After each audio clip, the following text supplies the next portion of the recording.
नमस्कार, पॉलिटिकल पंचायत देख रहे हैं आप। आपके साथ मैं हूं हिंगलाज दान। भारत के अंदर इंटरनेट की दुनिया में या अगर कहें कि डिजिटल की दुनिया में, नेटवर्क की दुनिया में क्रांति आई जब जियो भारत के अंदर लॉन्च हुआ। सबसे पहले फ्री में सुविधा देनी शुरू की, उसके बाद में उसने अपना एक प्लान लॉन्च किया। लेकिन अब एलन मस्क का जो स्टारलिंक है, जो स्पेस एक्स उसकी कंपनी है, उसकी इंडिया में एंट्री होनी है। पहले तो इंडिया ने उसकी एंट्री पर बैन लगा दिया था, लेकिन डोनाल्ड ट्रंप जब से अमेरिका के राष्ट्रपति बने हैं उसके बाद से जो एलन मस्क का स्टारलिंक कंपनी है, उसका इंडिया के मार्केट में एंट्री के रास्ते मजबूत होते जा रहे हैं। और यह भी कहा जा रहा है कि चूंकि एलन मस्क डोनाल्ड ट्रंप के बहुत करीबी है, जब डोनाल्ड ट्रंप का चुनाव कैंपेन चल रहा था तो उनके लिए खुला प्रचार भी कर रहे थे, और लोग तो उसको एक तरह से शैडो प्राइम मिनिस्टर भी कहते हैं, अनऑफिशियल प्राइम मिनिस्टर तक कहने लग गए हैं। तो उसके बाद से स्टारलिंक की इंडिया में एंट्री को लेकर, एलन मस्क की एंट्री को लेकर के, और प्रधानमंत्री नरेंद्र मोदी जब अमेरिका के दौरे पर गए थे तो उनके एलन मस्क के साथ अलग से मुलाकात भी हुई थी। चर्चा ये चली कि जो इंडिया आज से कुछ साल पहले स्टारलिंक की इंडिया में एंट्री पर बैन लगा रही थी, इंडिया में एंट्री उसकी अलाउ नहीं कर रही थी, वो आज एलन मस्क को एंट्री देने को तैयार क्यों हो रही है। और कहा यह भी जा रहा है कि क्या इसके पीछे डोनाल्ड ट्रंप का प्रधानमंत्री नरेंद्र मोदी के साथ जो मुलाकात हुई थी उसके अंदर सीधे तौर पर उनके ऊपर कोई दबाव डाला जा रहा है। क्या डोनाल्ड ट्रंप ये चाहते हैं कि जो भारत का टेलीकॉम मार्केट है वो एलन मस्क के लिए खोला जाए। और इसको लेकर के अब कंट्रोवर्सी हो चुकी है, क्योंकि भारत की कंपनियां भी, जो जियो और एयरटेल आज से 6 महीने पहले यह कहती हैं कि अगर बिना ऑक्शन के स्पेक्ट्रम का आवंटन डोनाल्ड ट्रंप के कहने पर या किसी भी वजह से एलन मस्क को किया जाता है, तो फिर जियो और एयरटेल समेत तमाम कंपनियों ने कहा था कि हम कोर्ट में जाएंगे। लेकिन आज जियो और एयरटेल दोनों के बीच में यह कंपटीशन चल रहा है कि एलन मस्क के साथ उनकी कंपनी स्पेस एक्स के साथ में स्टारलिंक को लेकर के कौन करार करेगा, कौन डील करेगा, और दोनों के अंदर अपनी अपनी डील करने को लेकर के कंपटीशन चल रहा है। इसी बीच कंट्रोवर्सी इसलिए हो जाती है क्योंकि भारत सरकार के जो मंत्री हैं अश्विनी वैष्णव, उनका एक ट्वीट आता है, वेलकम स्टारलिंक इन इंडिया। ऐसे में सवाल ये उठता है कि ट्राई ने तो अभी तक इंडिया के अंदर स्टारलिंक को परमिशन दी ही नहीं है, लेकिन बावजूद इसके मंत्री के ट्वीट आने के बाद में कंट्रोवर्सी हो गई है। इसको लेकर क्या अपॉर्चुनिटी है, इसी को लेकर के बात करेंगे। सबसे पहले की पॉइंट को समझ लीजिए कि असल में पॉइंट्स है क्या। स्टारलिंक क्या है? एलन मस्क की यह कंपनी है, अमेरिका की यह कंपनी है। जो एलन मस्क की एक कंपनी है जिसका नाम है space x, space x company है, वो ये स्टारलिंक लेकर के आ रही है। स्टारलिंक क्या सर्विस होती है उसको समझिए। हमारे यहां क्या होता है, टावर लगे होते हैं, उन टावर के ऊपर कोई राउटर लगा होता है उसके जरिए हमारे जो मोबाइल फोन वगैरह होते हैं वो नेटवर्क से कनेक्टेड होते हैं, और उसके बाद में जो टावर के नीचे केबल होती है, वो केबल होते होते समुद्री रास्तों में पूरा साइबर केबल का एक नेटवर्क होता है, और उसके जरिए नेटवर्क की दुनिया चलती है। लेकिन जब स्टारलिंक का जो ये डिवाइस आ जाएगा तो वो कहीं पर भी, जैसे आप पहाड़ों में गए, वहां पर आपको नेटवर्क नहीं पकड़ रहा, आपने गाड़ी रोकी, गाड़ी के ऊपर वो डिवाइस खोली, वो उस फोन के अंदर एक ऐप होगा जो ये दिखाएगा कि उस जो एक एक छतरी जैसा होगा, जैसे अपने घर में पुराने टाइम टीवी लगती थी ना, टीवी की जो छतरी होती थी, इसको यूं घुमाते थे और सही से सैटेलाइट से वो कनेक्ट हो जाता था, उसके बाद में टीवी में हमारे चैनल चलने लगते थे। वैसे वो मोबाइल का एक ऐप बताएगा कि अब इसको ऐसे घुमाओ, ऐसे घुमाओ, और वो सीधा सैटेलाइट से कनेक्ट होगा और उससे नेटवर्क चलेगा। इसको लेकर के डिबेट इस बात को लेकर के हुई है कि क्या फॉरेन सैटेलाइट की इंडिया के अंदर एंट्री प्रोवाइड की जाए या नहीं, क्योंकि स्टारलिंक, फॉरेन स्टारलिंक की एंट्री से इंडिया के अंदर बीएसएनएल को सबसे ज्यादा नुकसान है। क्योंकि पिछले साल ही नवंबर दिसंबर के आसपास बीएसएनएल ने अपनी खुद की स्टारलिंक डिवाइस लॉन्च की थी, उस समय इसको लेकर कैंपेन चला, और तब यह माना जा रहा था कि अगर डोनाल्ड ट्रंप सत्ता में आते हैं और स्टारलिंक की भारत में एलन मस्क एंट्री करवाते हैं तो हो सकता है कि बीएसएनएल ऑलरेडी तैयार है इसके लिए,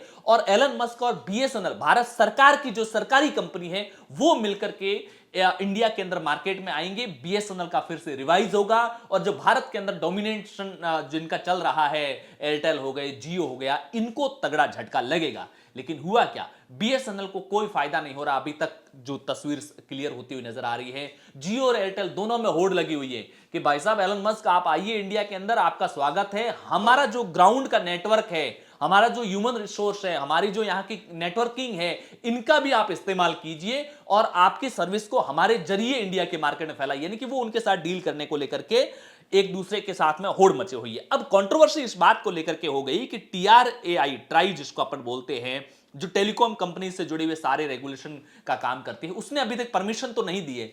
चर्चा ये चल रही है कि ट्राई, अगर एलन मस्क की कंपनी को, स्पेस एक्स को अगर इंडिया के अंदर एंट्री दी जाती है तो कितने टाइम के लिए एंट्री देनी चाहिए, इसको लेकर सबसे ज्यादा बहस है। एंट्री 5 साल के लिए होनी चाहिए। एक चर्चा यह है कि एक बार 5 साल के लिए एंट्री दे दो, क्योंकि अमेरिका के अंदर राष्ट्रपति का 4 साल का कार्यकाल होता है। अच्छा 5-6 महीने वैसे भी ये कार्यकाल निकल चुका है, 3.5 साल बचे हैं, साल भर पहले वापस इलेक्शन मोड में चले जाएंगे, तो 2-2.5 साल का टफ समय है, इसको जैसे तैसे करके निकाल लिया जाए। दूसरी चर्चा है एलन मस्क ये कोशिश कर रहे हैं कि ये मेरे पास में सही मौका, सही अपॉर्चुनिटी है, डोनाल्ड ट्रंप वापस से राष्ट्रपति बन नहीं सकते हैं, ऐसे में ये मौका है कि इंडिया के मार्केट में मुझे ज्यादा से ज्यादा समय 10 साल 20 साल के लिए एक बार के लिए परमिशन मिल जाए।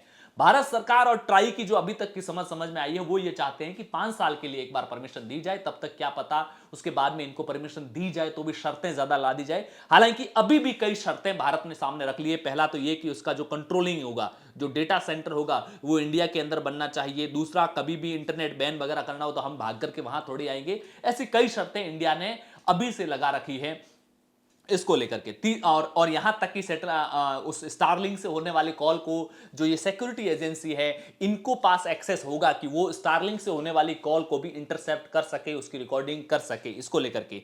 इसके अलावा जो बीएसएनएल है उसके ऊपर तो इंपैक्ट सीधा सा नजर आ रहा है, जो इंडिया की एक फर्स्ट कंपनी थी जिसने स्टारलिंक लेकर के आई है। सवाल, चूंकि अश्विनी वैष्णव ने ये ट्वीट किया, अश्विनी वैष्णव के ट्वीट के बाद में कंट्रोवर्सी बढ़ी, तो तमाम जो विपक्ष के सांसद हैं वो भी बीजेपी सरकार, नरेंद्र मोदी सरकार के ऊपर सवाल उठा रहे हैं कि क्या डोनाल्ड ट्रंप के दबाव के अंदर भारत का मार्केट एलन मस्क के लिए खोला जा रहा है। उनको टेलीकॉम, भारत की जो टेलीकॉम कंपनियां इनको बर्बाद करने की इस शर्त पे हो रहा है कि चूंकि डोनाल्ड ट्रंप को खुश करना है, इसलिए क्योंकि प्रधानमंत्री की मुलाकात हुई थी। इस तरीके की बातें करके विपक्ष की तरफ से आरोप लगाए जा रहे हैं। जो हमारा जो घरेलू मार्केट है उसके लिए जो बीएसएनएल जैसी कंपनियां हैं उसके ऊपर स्टारलिंक को लागने को लेकर कंट्रोवर्सी चल रही है।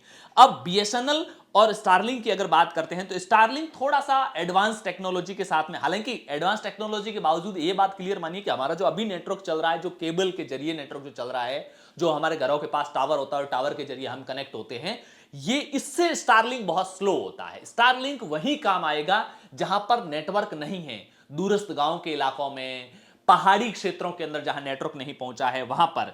ये जो रिमोट एरिया है वहां पर काम करने के लिए इंटरनेशनल लेवल पर ये पॉपुलर है। हालांकि चाइना और रशिया जैसे कुछ देशों ने इनको एंट्री नहीं दी गई है, और जो मल्टीपल कंट्रीज है वहां पर अभी से ऑपरेशनल है। लेकिन बीएसएनएल जो इंडिया का फर्स्ट लॉन्चिंग सैटेलाइट था, जिसने ऑफर किया था, D2D सर्विस ऑफर की थी और रिमोट एरिया पर फोकस किया था, तो ये बीएसएनएल और स्टारलिंक दोनों की है। अब इंडिया की जो यूनिक पोजीशन है इस मामले वो क्या है? India could be the first country in the region. Region का मतलब ये हुआ कि अपना जो ये इलाका है इसमें रशिया और चाइना जैसे बड़े देशों ने भी स्टारलिंक को, एलन मस्क की कंपनी को, स्पेस एक्स को, स्टारलिंक उनके देशों में एंट्री नहीं दी है। अगर इंडिया एलन मस्क की कंपनी जो स्पेस एक्स है उसके स्टारलिंक को एंट्री देती है तो फिर इस पूरे रीजन में इंडिया वो पहली कंट्री हो जाएगी जिसने अप्रूव किया है स्टारलिंक को। इसके अलावा चाइना और रशिया जैसी कंट्री है, उन्होंने मना कर दिया, डिनाई कर दिया स्टारलिंक की एंट्री को लेकर के। वजह क्या है बताइए? नेशनल सिक्योरिटी की वजह से। पॉलिटिकल बैकड्रॉप की अगर बात करते हैं तो चूंकि कांग्रेस पार्टी का कंसर्न है कि भाई एलन मस्क और डोनाल्ड ट्रंप के बीच में जो टाइज है उसकी वजह से कहीं ऐसा नहीं कि भारत सरकार कमजोर पड़ रही है एलन मस्क के सामने और उनको एंट्री देने को तैयार हो गई है। अश्विनी वैष्णव का जो ट्वीट हुआ और 15 मिनट के बाद में वो जो ट्वीट डिलीट हुआ उसकी वजह से भी कंट्रोवर्सी और ज्यादा बढ़ गई है। जो ट्वीट कंट्रोवर्सी ये आपके सामने स्क्रीन पर है, Starlink welcome to India will be useful for remote area railway project. क्योंकि रेलवे मिनिस्टर है अश्विनी वैष्णव, तो उन्होंने रेलवे मिनिस्ट्री को प्रायोरिटी पर रखते हुए उन्होंने ये ट्वीट किया है। ये जो डिवाइस का फोटो दिख रहा है ये स्टारलिंक इसी तरह की डिवाइस होती है जिसके जरिए आप कहीं पर भी बैठे हुए। ऑपोजिशन का रिएक्शन ये आया है कि अप्रूवल वाज ऑलरेडी गारंटेड। वो कह रहे हैं कि जब ट्राई ने अभी तक अप्रूवल नहीं दी है और उसके बावजूद अगर मिनिस्टर ट्वीट कर रहे हैं तो क्या ऑलरेडी अप्रूवल मिल चुकी है, और यही वजह है कि मंत्री अभी से ट्वीट करने लगे हैं। Allegation of political influence and favouritism, उनका कहना है कि अगर स्टारलिंक को बिना स्पेक्ट्रम में पार्टिसिपेट किए हुए इंडिया में एंट्री मिलती है हमारी जो घरेलू मार्केट को कॉम्प्रोमाइज करते हुए, तो क्या एक फेवरिटिज्म, एक पक्षपातपूर्ण ये फैसले लिए जा रहे हैं, राजनीति से प्रेरित होकर के ये फैसले लिए जा रहे हैं। और ग्लोबल पर्सपेक्टिव के हिसाब से देखा जाए तो हमारे जो आसपास की कंट्रीज में है, रशिया ने डिनाई कर दिया इंटरनल सिक्योरिटी को लेकर के, चाइना ने भी डिनाई कर दिया अपनी सुरक्षा को लेकर के। इंडिया इस मामले में पहला देश बन सकता है जो स्टारलिंक की इंडिया के अंदर एंट्री देता है। अब बात यह अपॉर्चुनिटी को लेकर के बात आती है कि हमारे पास में क्या मौका है और क्या खतरे की घंटी है सुरक्षा को लेकर के। स्टारलिंक अगर इंडिया में एंट्री करता है तो इंडिया के जो ग्रामीण इलाके हैं, जो पहाड़ी इलाके हैं, जो दूरस्थ इलाके हैं जहां नेटवर्क नहीं पहुंचा है, जंगल वाले जो इलाके हैं, छत्तीसगढ़ झारखंड के इलाके हैं, महाराष्ट्र के कुछ एरियाज हैं, वहां पर कनेक्टिविटी को मजबूत किया जा सकता है स्टारलिंक के जरिए।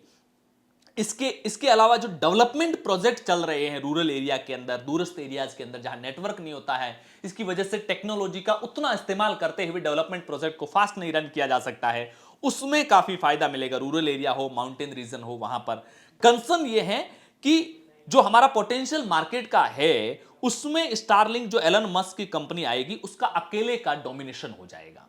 पहला हमारा कंसर्न यह है। इसके अलावा बीएसएनएल जो इंडिया के अंदर वो सरकारी कंपनी होने के बावजूद फर्स्ट कंपनी है जो स्टारलिंक डिवाइस अपनी खुद की लेकर के आ गई, अगर एलन मस्क को एंट्री मिल जाती है तो फिर वो इस पूरे मार्केट पर कैप्चर कर जाएंगे और बीएसएनएल जिसने टेक्नोलॉजी भी डेवलप कर ली है वो भी इस मामले में यहां पर पिछड़ जाएगी। अब सवाल ये आता है कि स्टारलिंक की जो एंट्री है इंडिया के अंदर वो क्या भारत के रिमोट एरिया के लिए वाकई बेनिफिटफुल रहेगी।